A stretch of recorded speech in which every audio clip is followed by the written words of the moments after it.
Oke, baik. Selamat bergabung di segmen terakhir. Jadi, sekarang dalam segmen terakhir ini pastikan ya kita bisa mengimplementasikan sistem ini. Oke, kita akan belajar bagaimana yang kita sebut direct form tipe 1 dan tipe 2. Kemudian kita mengimplementasikannya dengan komputer ya. Nah, ini kita bilang direct form tipe 1. Kita kenal ini ya. Direct form tipe 1 kenapa? Karena ini directly derive ya dari persamaannya. Jadi waktu kita punya persamaan ini, persamaan yang tadi ya, yang saya hafal mati itu, ya kan? Sampai mati hafalnya maksudnya ya. Itu kita bisa menggambar ini gitu. Oke? Karena kita bisa melakukan itu, maka kita sebut direct form. Kita sebut juga direct form karena AK BK itu bisa diperoleh langsung dari koefisiennya, dari persamaan. Jadi given persamaan langsung saya tahu koefisien. Ya, contoh misalnya, ada sistem yn sama dengan 0,2 y n kurang 2 ditambah 0,1 x n kurang 3. Nah, pertanyaan saya sekarang ini ordernya berapa? Ordernya adalah kita order itu pasti n terbesar ya. N besar terbesar itu adalah 2. Kemudian A1-nya berapa? A1-nya 0 ya, karena 1 itu kayak K-nya kan? K-nya 0. A2-nya? A2 berapa? Iya, kalau Anda bilang 0,2 nggak lulus. Berapa? Masih salah gitu. Berapa? Yang Anda tanya tadi waktu break. Minus 0,2. Yang tepat itu minus 0,2 karena kita by definition itu kan minus di situ. Ya itu jadi maksudnya ya. Jadi itu. Jadi tujuan pakai minus ada tambah 1 ekstra. Bikin kita susah nanti di ujian gitu. Nah, kemudian B0 berapa? B0. 0 ya. B1 0 baru B3 itu 0,1. Oke? Berarti kalau saya diminta gambar ini, saya tinggal pergi ke situ, ke template ini, kemudian yang B0 itu saya hapus, nggak ada karena dikali 0 kan, putusin aja dia. Yang B1 saya hapus, B2 saya hapus, yang B3-nya saya ganti itu dengan 0,3. Yang ini nggak bisa dihapus bukan? Kalau ini dihapus nanti tidak sampai sini sinyalnya gitu. Ini ada tapi ini nggak ada, ini tidak ada, ini tidak ada, tinggal ada 1. Karena ditambah dengan 0 tidak ada, ini bisa tidak ada juga. Kita langsung aja direct ke sana. Ya. Kemudian 0 kita sudah tahu A1 itu 0, berarti tidak ada yang itu, tapi A2-nya itu di situ masuk. A2-nya sama dengan di sini sih minus A2-nya kita tulis 0,2 enggak masalah. Minus A2-nya ya. Tapi di matematikanya A2-nya minus 0,2. Terus sisanya enggak usah digambar. Karena kita tidak mempengaruhi output, jadi nggak usah digambar yang bawah. Ya, oke,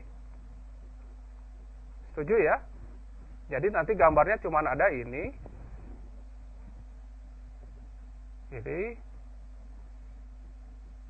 gitu ya. Kesini aja udah. Kemudian dari situ turun masih ada kotak itu, cuma sampai situ, terus yang sisanya itu nggak ada. Ya. Oke. Nah, sekarang kalau Anda menggunakan komputer untuk melakukan proses perhitungan ini, berapa perhitungan yang diperlukan untuk menghasilkan satu sampel? Misalnya ini ya. Hapus. Untuk setiap output, berapa perhitungan? Saya perlu satu perkalian ya. Satu penjumlahan. 1 perkalian 1 perkalian, jadi totalnya itu perkaliannya itu ada M plus 1 perkalian ditambah perkalian N buah ya, tambah N buah perkalian, multiplikasi. Kemudian ada berapa penjumlahan? Saya kira 1, 2, 3, tapi yang ini kan tidak ada. Berarti ada M penjumlahan ya. M penjumlahan ditambah berapa penjumlahan di situ? N ya. Ada N penjumlahan atau N kurang 1 N penjumlahan. Oke, kemudian butuh berapa memori? Berapa memori? Mesti M plus N ya, M plus N memori byte lah, tergantung ini berapa presisinya ya. Jadi ada sekian memori yang harus kita pakai, berapa RAM. Sudah terbayang ya. Jadi misalnya begini, ada soal, ini digunakan untuk memproses sinyal ya, dengan sampling 8000 sampel per detik. Sampel per detik, per detik ya, per second. Kita perlu prosesor berapa instruction per second supaya bisa menghasilkan sampel 8000 sampel per detik. Terbayang sama kita bukan? Dalam setiap 1 detik ada 8000 output yang harus dihasilkan, bukan? Setuju ya? Ada 8000 output yang super. Nah, berarti satu output membutuhkan total perhitungan asumsi multiplikasi dengan addition itu satu proses lah begitu ya, total. Jadi kita butuh 2M plus 2N plus 1 proses kali itu per satu sampel. Berarti dalam 1 detik kita ada 8000 kali itu. Jadi kita kali 8000. Ya. Nah, berarti kita sudah tahu sekarang saya butuh prosesor berapa MIPS untuk itu, bukan? Karena prosesor saya itu harus menghitung 2 kali M, kita harus tahu M-nya berapa ya. 2 kali N kali ini. Operation per second. Ya. Jadi terus kita tahu, oh kalau sekian gigahertz nggak cukup dia bisa. Nah, kalau musik kita berapa, kalau untuk lagu kita berapa sampel per detik? 44.100 sampel per detik. Jadi kalinya di situ 44.100. Oke, dan biasanya lagu-lagu itu dia punya panjang M-nya itu ya. Biasanya tidak menggunakan N, N-nya itu 0, M-nya panjang bisa sampai 100 gitu. M-nya 100. Jadi masukkan aja di sini berapa. Jadi kita tahu untuk satu channel lagu dia butuh sekian. Ya, nanti bisa keluar di ujian. Diketahui satu prosesor punya kemampuan pemrosesan sekian operation per detik. Ada berapa channel musik CD quality yang bisa diproses oleh prosesor ini. Kita tahu sekarang logikanya datang dari sini. Ya. Nah, tapi perhatikan ya. Perhatikan ini sistem linear bukan? Karena dia linear, kita seakan-akan punya 2 sistem bukan? Ini yang satu. Dan yang ini juga yang satu gitu. Ya, ada 2 ya. Jadi ini inputnya masuk ke sini, katakanlah ini kita bilang WN. Jadi sistem pertama XN masuk keluar WN. Sistem kedua WN keluar YN. Nah, kalau saya bilang ini sistem 1, sistem 2, saya bisa gambarkan seperti ini. Ini sistem 1, ini sistem 2. Betul ya? Sebetulnya bisa. Tapi saya juga bisa kemudian tukar tempat nih. Sistem 2, sistem 1. Kalau ini masuknya XN, ini keluar WN. Kalau ini XN, ini pasti bukan WN keluar. Katakanlah VN. Tapi kalau ini keluar YN, ini pasti keluarnya juga YN. Iya kan? Kalau sistemnya linear, tukar tempat sih tidak masalah. Begitu. Jadi saya kali 2 kali 3. Saya tukar jadi kali 3 kali 2. Sama saja ya. Itu sifat komutatif dari sebuah sistem linear. Nah, itu yang terjadi. Saya bisa kemudian, ini dengan ini saya tukar tempat. Nah, sekarang saya minta Anda bayangkan gitu apa yang terjadi ya. Karena agak slide-nya tidak ada soal. Ini bayangkan ke sini, pindah sini. Berarti yang ketemu di tengah sini nanti bukan penjumlahan ini, tapi yang kotak-kotak ini ya. Ya kan? Nah, sekarang saya argue, isi kotak kedua itu sama. Isinya adalah VN. VN kurang 1, VN kurang 2. Setuju tidak? Ya kan? Karena yang ini ada di sini kotak-kotaknya, di kiri sini ya, kotak. Jadi kotaknya ada di sini. waktu saya tukar tempat, kotak yang ini ada di sini, kotak yang ini ada di sini, yang ini ya. Tapi ini sama-sama datang dari Vn, berarti isi ini sama, ya. Sehingga saya bisa gabung, tapi outputnya sama. Itu yang terjadi di sini. Jadi saya bisa gabung karena isinya sama, begitu. Tapi yang di sini jadi A, di sini jadi B. Kenapa capek-capek saya lakukan itu? Karena apa? Sekarang saya butuh cukup N buah atau N buah memori, tidak M plus N. Ya, jadi saya share memorinya. Jadi sekarang prosesor saya tidak harus boros RAM-nya gitu ya. Dengan memori tidak harus boros, dan saya bisa lakukan ini dengan mudah, bukan? Karena itu secara matematika sama. Oke? Jadi dari sini maka kita bisa lihat bahwa interesting ya. Orang bisa define sekarang sesuatu yang hebat secara processing ya.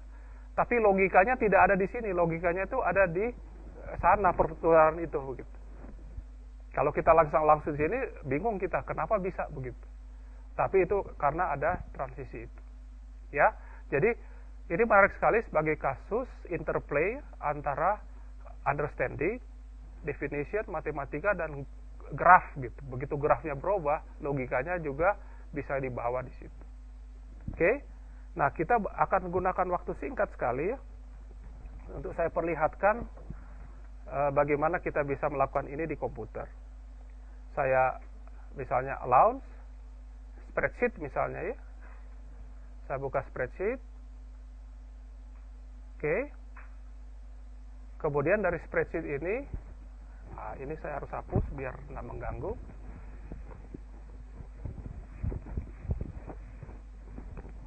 Saya bisa besarkan sedikit. Saya pergi ke view biar saudara-saudara bisa lihat ya. Zoom. Katakanlah 200 kali. Oke, bisa terlihat. Nah, ini misalnya saya tulis xn. Atau saya tulis aja dulu n, biar nggak bingung ya. N kecil ya. Oke lah, biarlah, nggak apa-apa. Kemudian xn. Ya. Kemudian x n kurang 1 ya. Anda bisa tulis n misalnya dari misalnya aja minus 10 ya, minus 9. Kemudian ini Anda beginikan, ini contoh saja ya. Kemudian berarti ini n yang sana.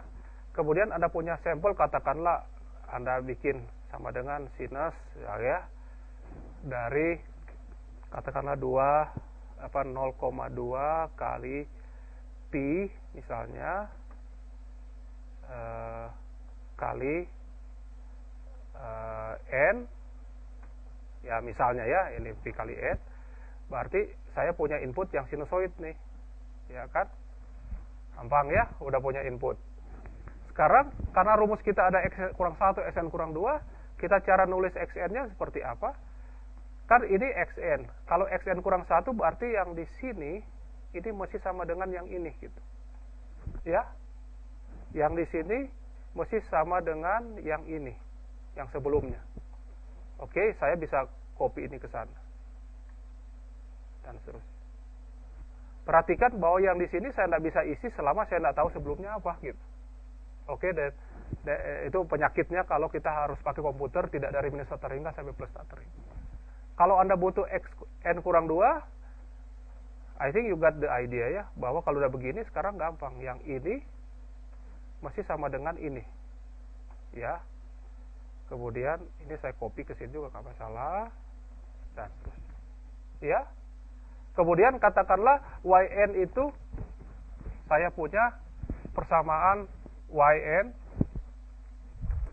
mana ini ya, yn sama dengan 0,2 xn kurang 1 ditambah 0,3 xn kurang 3 misalnya ya, LCCDE yang hanya B nya saja. Nah, saya tinggal pergi komputer, saya tulis saja sini yn.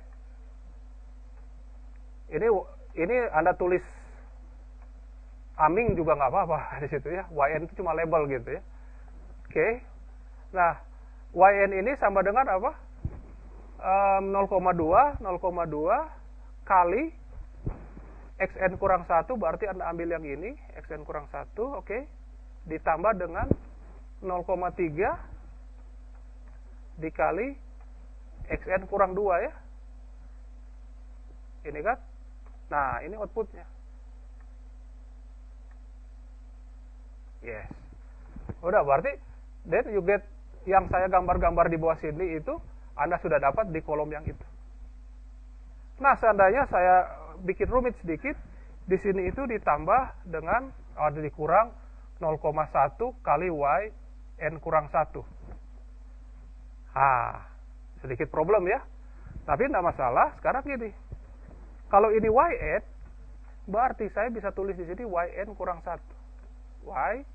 Yn kurang 1. Ya. Ini mesti sama dengan yang ini ya. Ya kan? Oke. Angkanya masih ngaco, nggak apa-apa, sama dengan itu. Tapi terus saya robah ini sekarang. Output ini mesti dikurangi dengan, kita kurang dengan yn kurang 1. Dengan F4. F4. Ya. Jadi saya sekarang bikin seperti ini. Nah, berubah ya. Oke, now we got it gitu. Jadi yang di sini adalah, kalau rumusnya itu nggak begitu terlihat ya Anda, tapi get the idea ya, bahwa ini itu sama dengan ini 0,2 kali C5, 0,3 kali itu dikurangi itu. Nah, tapi saya masih salah, harusnya 0,1 kali W1. Jadi balik lagi ke sini, kali dengan 0,1 ya, kurang 0,1 kali ini. Oke. Oke, sabar sedikit, hampir selesai kita. Nah, jadi ini output ya. Lihat tadi yang sebelah situ juga bergeser ya, berubah. Kenapa? Karena dia ngambil sampel sebelum. Ya, jadi Anda bisa pindahin kolomnya, yn dengan yn1 tukar tempat, tidak masalah. Tapi saya baru mendemonstrasikan LCCD itu sangat sederhana untuk implementasinya ya. Sangat sederhana, hanya seperti ini. Bahkan Anda bisa lakukan dengan kalkulator untuk 2-3 sampel pertama. Baik. Nah, dari sini belajar, usahakan menggunakan spreadsheet supaya kita semua sama ya, bisa melihatnya apa yang terjadi, Anda bisa perbaiki. Oke, not bad lah, tidak begitu sukar. Dan juga kita tahu sama-sama bahwa kita akan gunakan LCCD ini untuk kita belajar di segmen berikutnya ya, di set transform, tapi mengimplementasikan mudah. Baik, oke, senang sekali kita kelas jauh bisa bergabung dengan kita di sini. Hari ini kita sudah belajar satu konsep yang disebut sistem LCCDE. Kita sudah lihat sifat-sifatnya, kita sudah lihat persamaannya, kita sudah lihat grafnya, dua macam bentuk grafnya, dan terakhir kita akhiri tadi dengan apa? Dengan demonstrasi menggunakan spreadsheet untuk menghitung LCCDE. Oke, kita akan kembali lagi minggu depan. Semakin menarik mudah-mudahan kuliah ini ya. Kita akan kembali minggu depan dan kita akan lanjutkan topik kita tentang sistem ini. Terima kasih atas perhatian semua dan sampai berjumpa lagi. Selamat siang.